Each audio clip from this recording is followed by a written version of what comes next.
Good morning friends, नमस्कार सभी को, सुप्रभात। क्लास 11th के अंदर अपन ने पिछली 2 क्लासों के अंदर आपको एक तो रसायन विज्ञान का महत्व और द्रव्य की प्रकृति के बारे में बताया था। आज अपने पास इसका जो तीसरा टॉपिक है वो है रसायन में मापन। ठीक है भाई, इसको ध्यान से समझना किस तरह से आपके रसायन में मापन की बात कर रहे हैं।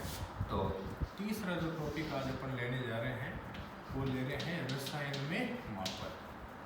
कि भाई रसायन में मापन, मेजरमेंट इन केमिस्ट्री। ठीक है, रसायन विज्ञान में मापन। अब मेरी बात को बड़ा ध्यान से समझना। देखिए, रसायन विज्ञान के अंदर अपने मापन का बड़ा महत्व होता है। ठीक है ना। कारण क्या है, अपने रसायन विज्ञान के अंदर जब अपन प्रैक्टिकल करते हैं तो अपने को पदार्थों को क्या है बहुत सूक्ष्म मात्रा में तोलना पड़ता है, ग्राम के अंदर तोलना पड़ता है। तो जब अपन पदार्थों को ग्राम में तोलते हैं तो उस समय अपने को बड़ी दिक्कत आती है। और दूसरा, जब अपन मापन करेंगे तो उसमें आपको कुछ न कुछ अनिश्चितता जरूर मिलेगी। रसायन विज्ञान के मापन के अंदर क्या मिलती है, आपके अनिश्चितता अपने को जरूर मिलती है। ठीक है ना, अनिश्चितता आपके जरूर रहेगी। ठीक है, अब आपको एक बात बताऊं मैं, इस रसायन विज्ञान के मापन के अंदर एक्चुअल में 3 बातें आपको बताऊंगा मैं। सबसे पहले एक चीज़ ये होती है, आपको जो पढ़ाऊंगा वो पढ़ाऊंगा परिशुद्धता व यथार्थता। क्या पढ़ाऊंगा? परिशुद्धता। व किसके बारे में पढ़ाऊंगा? भी आपके यथार्थता के बारे में पढ़ाऊंगा। ठीक है। दूसरा, एक आपको इसमें सार्थक अंकों के बारे में पढ़ाया जाएगा। इसके बारे में सार्थक अंक क्या होते हैं ये आप फिजिक्स में भी पढ़ेंगे। ठीक है। और एक आपके जो एसआई मात्रक है उनके बारे में, इसके बारे में जो एसआई मात्रक हैं उनके बारे में। मात्रक तो मैं नहीं पढ़ूंगा, लेकिन इन मात्रकों के अंदर एक टेम्परेचर है उसके बारे में अपन लोग पढ़ेंगे। अभी वर्तमान परिदृश्य में जो किताब चल रही है उसमें तो ये नहीं है, लेकिन फिर भी अपन जो आपकी एनसीईआरटी आएगी उसमें थोड़ा तापमान वगैरह के बारे में बताऊंगा। ठीक है। तो अब अपने पास आज जो है वो परिशुद्धता और यथार्थता के बारे में बात कर रहे हैं। तो देखिए, सबसे पहले परिशुद्धता क्या होती है। देखो, रसायन विज्ञान के अंदर जो मापन होता है ना वो 2 बातों पर निर्भर करता है। 2 बातें कौन सी हैं?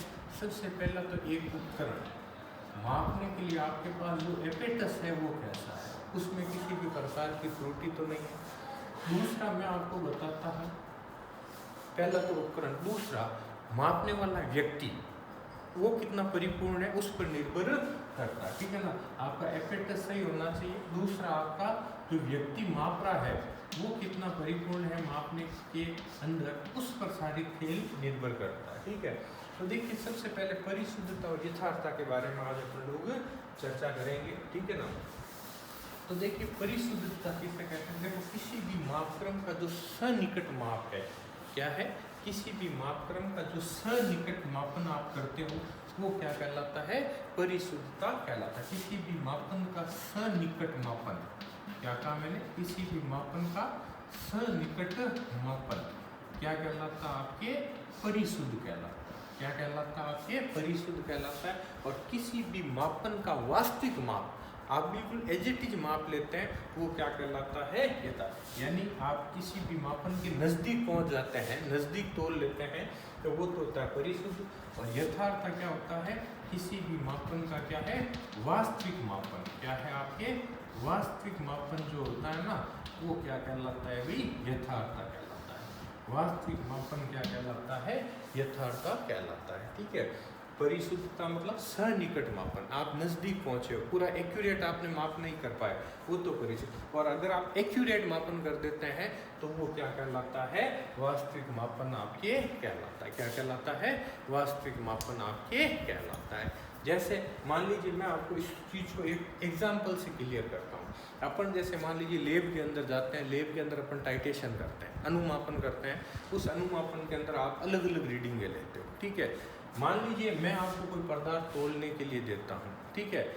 मैंने आपको एक पदार्थ है, मान लीजिए मैंने आपको तोलने के दिया है, पदार्थ की मात्रा मान लीजिए मैं आपको बता रहा हूँ 20 आपके आप या आपके जैसे मान लीजिए कम मात्रा ले लेते हैं, आपको मान लीजिए 2.5 ग्राम किसी पदार्थ को तोलना है।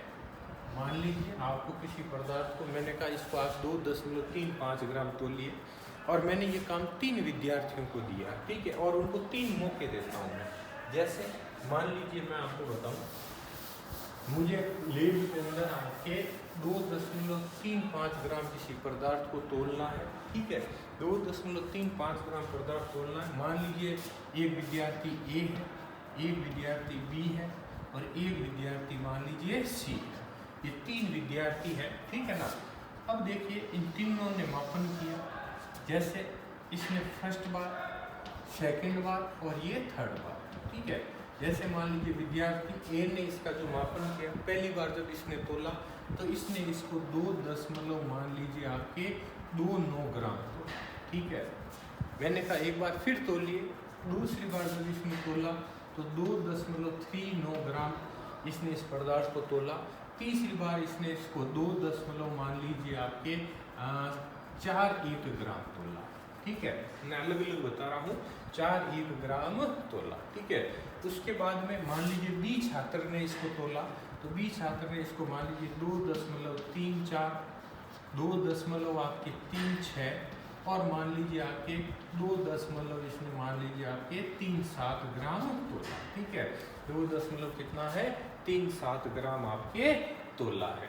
और विद्यार्थी सी को जब मैंने तोलने के लिए कहा इस पदार्थ को, तो उसने इस पदार्थ को 2.35 ग्राम तोलना पहली बार, दूसरी बार भी 2.35 ग्राम, ठीक है। और तीसरी बार मान लीजिए इसने 2.36 ग्राम इस पदार्थ को तोला, ठीक है। ध्यान से समझना कौन सा मान परिशुद्ध है, कौन सा यथार्थ है। फिर से परिभाषा दिमाग में होनी चाहिए। परिशुद्ध का मतलब सन्निकट मान और यथार्थ का मतलब वास्तविक मान, ठीक है। 3 विद्यार्थियों को मैंने मान लीजिए कुछ पदार्थ तोलने के लिए दिया है, ठीक है। 2.35 ग्राम मैंने कहा इस पदार्थ को तोलना है। विद्यार्थी ए ने प्रथम बार 2.29 ग्राम, दूसरी बार 2.39 ग्राम और तीसरी बार इसने 2.41 ग्राम इसको तोला है, ठीक है। अब देखिए विद्यार्थी ए का जो मापन है ना भाई, ये न तो परिशुद्ध है और न ही यथार्थ है। विद्यार्थी ए का जो मापन है ये न तो परिशुद्ध है और ये न ही क्या है, यथार्थ है, ठीक है भाई। तो इसके मापन में न तो परिशुद्धता है और न ही इसके मापन में क्या है, यथार्थता है, ठीक है। अब बात करते हैं स्टूडेंट बी की। देखिए बी ने क्या किया है, 2.35 है, तो लगभग इसने 2.34, 2.36, 2.37, यानी विद्यार्थी बी के द्वारा किया गया मापन परिशुद्ध तो है लेकिन इसमें यथार्थता नहीं है। विद्यार्थी बी द्वारा किए गए मापन में क्या मौजूद है, परिशुद्धता तो है, परिशुद्धता है लेकिन क्या नहीं है, यथार्थता इसके अंदर नहीं है। आगे भी बात सुन में, परिशुद्धता तो है लेकिन इसके अंदर क्या नहीं है, यथार्थता इसके अंदर आपके नहीं होती है, ठीक है ना। तो ए के मापन में परिशुद्धता भी नहीं है और क्या नहीं है, यथार्थता भी इसके अंदर नहीं है। बी के मापन में परिशुद्धता तो है लेकिन क्या है, यथार्थता नहीं है। बात करते हैं विद्यार्थी सी की। विद्यार्थी सी ने ये जो मापन किया है, देखिए बेटे इसने बिल्कुल एक्यूरेट तोल दिया है पदार्थ को, तो इसका मतलब विद्यार्थी सी के द्वारा किया गया मापन परिशुद्ध भी है और इसमें क्या मौजूद है, यथार्थता भी मौजूद है। विद्यार्थी सी द्वारा किए गए मापन में क्या मौजूद है, परिशुद्धता भी पाई जाती है और क्या है, यथार्थता दोनों ही है, ठीक है भाई। तो इस तरह से अपने रसायन विज्ञान के अंदर मापन का बहुत महत्व होता है। आप अगर सॉल्यूशन बनाने के अंदर अगर सही नहीं तोल पाते तो आपकी पूरी रीडिंग गलत हो जाती है, आपका आंसर क्या होता है, गलत हो जाता है। तो सॉल्यूशन बनाने के लिए आपका मापन बहुत अच्छी तरह से होना चाहिए, आपका एपेटस बहुत अच्छी तरह से होना चाहिए, आपको खुद को बहुत सावधानी पूर्वक क्या करना पड़ता है, इसमें काम करना पड़ता है। तो ये रसायन विज्ञान के मापन के अंदर सबसे पहली बात बताइए आपको परिशुद्धता और यथार्थता के बारे में। अब देखिए इसके अंदर मैं आपको बता रहा हूँ, वैसे आप फिजिक्स में भी पढ़ते हैं। दूसरी बात मात्रा, ठीक है। अपन सब जानते हैं पदार्थों को 3 पद्धति के अंदर आप मापते हो, MKS है, FTS है, आगे बात सुनो आपके। इसके अंदर आपको अगर ज्ञान हो SI पद्धति है ना, स्टैंडर्ड यूनिट जो होती है SI पद्धति के अंदर आप सब जानते हैं 7 मात्रक होते हैं, है ना। जैसे समय का मात्रक क्या होता है, सेकंड होता है। पदार्थ की मात्रा को किसमें, मोल में मापते हैं, है ना। इसी प्रकार से द्रव्यमान को किलोग्राम में मापते हैं, तापमान को किसमें, केल्विन के अंदर मापा जाता है। तो देखिए आपकी बुक के अंदर एक SI यूनिट की टेबल दी हुई है, वो तो खैर आपको खुद को पढ़नी है, लेकिन इसके अंदर एसआई यूनिट के अंदर एक तापमान के बारे में आपको बता रहा हूँ। एसआई यूनिट के अंदर किसके बारे में? तापमान के बारे में अपन लोग बात करते हैं। तो अपन सब जानते हैं तापमान की जो एसआई यूनिट होती है वो केल्विन होती है। क्या होती है? तापमान की जो एसआई यूनिट है वो क्या है आपके? केल्विन आपके होती है। ठीक है ना भाई, एसआई यूनिट क्या होती है? केल्विन आपके होती है। अब देखिए एक बात और बताऊं मैं, तापमान को जो है अपने स्टैंडर्ड पर बात करें तो 3 पैमाने पे मापा जाता है। तापमान को अपन डिग्री सेल्सियस में भी माप सकते हैं। तापमान को किस में? डिग्री सेल्सियस के अंदर भी मापा जा सकता है।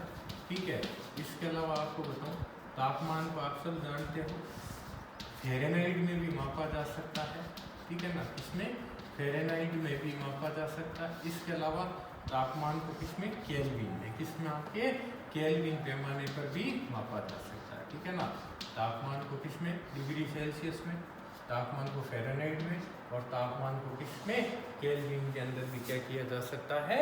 मापा जा सकता है। आगे भी बात सुनो आपके, तो डिग्री सेल्सियस, फ़ारेनहाइट, केल्विन। अब अपने केमिस्ट्री में जब भी अपन नंबरिकल करेंगे, मोस्टली जो यूनिट है वो किसमें? केल्विन में लेनी पड़ती है। किसमें लेनी पड़ती है? केल्विन के अंदर लेनी पड़ती है। तो मैं आपको बता देता हूँ, याद रखना आप लोग, अगर आपको डिग्री सेंटीग्रेड में दिया हुआ है, तापमान किसमें दिया हुआ है? डिग्री सेंटीग्रेड में दिया हुआ है, उसको केल्विन में बदलना हो। मैं तीनों यूनिट बता देता हूँ। डिग्री सेल्सियस में दिया हुआ है, उसको केल्विन में बदलना है तो क्या करना होता है? उसमें 273 जोड़ देते हैं। ठीक है ना, जैसे केल्विन में चेंज करना है, डिग्री सेंटीग्रेड में दिया हुआ है तो उसमें क्या जोड़ देते हैं? 273 जोड़ देते हैं। जैसे मान लीजिए मैं आपको बताऊं, आपको 10 डिग्री सेंटीग्रेड ताप दिया हुआ, उसको केल्विन में बदलना है तो K बराबर क्या आ जाएगा? 10 + 273, तो ये कितना हो जाएगा? 283। कितना हो जाएगा? 283। तो डिग्री सेंटीग्रेड में दिया हुआ है, केल्विन में बदलना है तो कितने जोड़ दो भाई? 273 जोड़ दो तो आप किसमें चेंज हो जाएगा? केल्विन में चेंज हो जाएगा। ठीक है ना, इसी तरह से मैं 2 फॉर्मूले बता रहा हूँ, ध्यान रखना आप लोग, आपके आगे कंपटीशन में काम आएंगे। ठीक है, मान लीजिए आपके फ़ारेनहाइट में दिया हुआ है, डिग्री सेंटीग्रेड में बदलना है। ठीक है ना, इसमें ये सेकंड फार्मूला है, ये डिग्री सेंटीग्रेड है। ठीक है ना, आपको किस में बदलना है? मान लीजिए ये आपके फ़ारेनहाइट में दिया हुआ तो फार्मूला F - 32/9 इंटू क्या है आपके 5। ठीक है ना, डिग्री फ़ारेनहाइट में दिया हुआ है, डिग्री सेल्सियस में बदलना है तो F - 32/9 इंटू क्या है 5 करोगे तो किस में? आपका डिग्री सेल्सियस में चेंज हो जाएगा। इसी तरह से अगर आपको फ़ारेनहाइट में बदलना है, किस में बदलना है? फ़ारेनहाइट में बदलना है तो आपका जो फार्मूला लगता है वो लगता है 9/5 इंटू डिग्री सेंटीग्रेड। ठीक है ना, प्लस क्या है 32, प्लस क्या है 32। ठीक है ना भाई, 9/5 डिग्री सेंटीग्रेड प्लस 32, ये 2 फॉर्मूले ध्यान रखना। डिग्री सेल्सियस फ़ारेनहाइट में दिया हुआ है, डिग्री सेल्सियस में बदला जा सकता है, और डिग्री सेल्सियस में दिया हुआ है उसे मान लीजिए फ़ारेनहाइट में बदला जा सकता है। आगे बस में तो तीनों जैसे वो भी याद रखें, आपके केल्विन में चेंज करना क्या बताया था? डिग्री सेंटीग्रेड में कितना जोड़ दो? 273 जोड़ दो तो किस में चेंज हो जाएगा? केल्विन के अंदर आपका पैमाना चेंज हो जाता है। ठीक है, जैसे कोई एक छोटा सा नंबरिकल करके भी बता दूं, मान लीजिए आपके 40 डिग्री सेंटीग्रेड को फ़ारेनहाइट में बदलना है। किसको बदलना है? 40 डिग्री सेंटीग्रेड को किस में बदलना है? फ़ारेनहाइट में। ऐसे नंबरिकल कंपटीशन में भी आते हैं भाई, ये 40 डिग्री सेंटीग्रेड को किस में बदलिए? फ़ारेनहाइट में परिवर्तित करना है। ठीक है, 40 डिग्री सेंटीग्रेड को किस में? फ़ारेनहाइट में परिवर्तित कीजिए। ठीक है, अब 40 डिग्री सेंटीग्रेड को फ़ारेनहाइट में बदलना है तो फार्मूला कौन सा लगाओगे? ये रहा भी आपके पास में, ये आपके F बराबर 9/5 इंटू 40 प्लस क्या आ जाएगा 32। अब इसको थोड़ा कैलकुलेट करते समय ध्यान रखना, पहले इसको यहाँ F बराबर ये आपके 9 इंटू कितने 8 × 5 = 40 और प्लस 32। ठीक है, ये F बराबर इसको हल कर लेंगे, 8 × 9 = 72 और प्लस 32, तो ये F बराबर कितना हो जाएगा भाई 4 और 10 104 डिग्री सेंटीग्रेड आ जाएगा। इस तरह 40 डिग्री का मतलब कितने फ़ारेनहाइट है? 104 डिग्री फ़ारेनहाइट के आसपास आपके ये होता है। ठीक है ना, तो ये क्या लगता है भी आपके तापमान पैमाना, ठीक है ना। SI 7 यूनिट होती है SI की, बाकी सब जानते हैं। तापमान के अंदर मैंने आपको बता दिया, ये विशेष रूप से ध्यान रखें, डिग्री सेंटीग्रेड में दिया हुआ, केल्विन में बदल सकते हैं, फ़ारेनहाइट में दिया हुआ डिग्री सेंटीग्रेड में बदल सकते हैं, ठीक है ना। और डिग्री सेंटीग्रेड में दिया हुआ फ़ारेनहाइट में उसे बदला जा सकता है। फॉर्मूले ध्यान रखोगे, फ़ारेनहाइट में दिया हुआ डिग्री सेंटीग्रेड में बदलना है, F-32/9 इंटू क्या लगाना है 5। उसके बाद में अगर डिग्री सेंटीग्रेड में है, फ़ारेनहाइट चेंज करना है तो 9/5 इंटू डिग्री सेंटीग्रेड प्लस क्या करना है 32 करना है। तो इससे आपका पैमाना क्या हो जाएगा, चेंज हो जाता है। ये आपके कंपटीशन लेवल में भी पूछा जाता है, ठीक है भाई। तो रसायन विज्ञान के मापन के अंदर 2 टॉपिक पढ़ा दिया आपको मैंने। एक तो बताया परिशुद्धता और यथार्थता विथ एग्जाम्पल, कैसे बच्चे मापन करते हैं, कौन सा मापन परिशुद्ध होता है, कौन सा होता है। और दूसरा आपके तापमान के संबंध में, दूसरा किसके संबंध में, तापमान के संबंध में आपके बताया जाता है। आप इन फॉर्मूलों पे घर पे चाहें तो भी प्रैक्टिस कर सकते हैं, कोई भी आप मान लेके आप लोग ये कैलकुलेशन कर सकते हैं, हल आप लोग कर सकते हैं, ठीक है भाई। तो ये होता है आपके रसायन विज्ञान के अंदर मापन। अब इसमें एक टॉपिक बच गया है आपके, ठीक है ना। तो वो आपको नेक्स्ट क्लास के अंदर बताते हुए फिर अपन लोग आगे शुरू करेंगे। मैंने आपको कहा था रसायन विज्ञान के मापन के अंदर 3 टॉपिक, पहला परिशुद्धता यथार्थता, दूसरा क्या है आपके पास सार्थक अंक, जो एक अलग से ही टॉपिक है। दूसरा क्या रहेगा, सार्थक अंक अपने पास रहेगा, ठीक है ना भाई। तो सार्थक अंक और फिर टेम्परेचर आपको मैंने बता दिया। तो नेक्स्ट क्लास के अंदर सार्थक अंक लेने के बावजूद फिर अपन जो शुरू करेंगे वो रासायनिक सहयोग के नियम शुरू करेंगे, ठीक है भाई। तो जो बात बताई है उसको बहुत अच्छी तरह से पढ़ें। धन्यवाद।